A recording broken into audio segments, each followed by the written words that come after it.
Ay, mga mahalang ating topic ngayon na tinatanong na Rosalito. Ang tanong na ay, Ma'am Aika, paano ba pasasarapin ng isang babae kapag maliit at maikli ang T ng isang lalaki? So, ito pag-usapan for today's video. Interesado ka bang malaman kung ano ang kasagot? Please keep on watching para bago yan. Kung bago ka pa lang sa akin channel, please consider to like this video and subscribe my channel.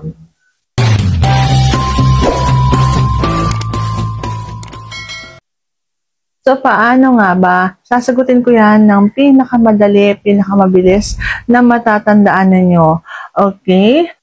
Kapag nag-aanuhan kayo ng isang babae, huwag mong kakalimutan na laging gigitarahin yung pasas sa ibabaw ng bulaklak. Yan lamang po ang lagi mong gigitarahin. Kung yung iyong timan ang papadaanan doon, siguraduhin mong lagi siyang madadaanan, laging makakayod. Yun lamang yung iyong magagawa kapag maikli at maliit ang iyong T. Okay? So, yan lamang yung lagi mong gigitarahin, kukuting-tingin doon sa ibabaw ng kanyang bulaklak. Siguradong mapapalabas mo rin ang kanyang gata.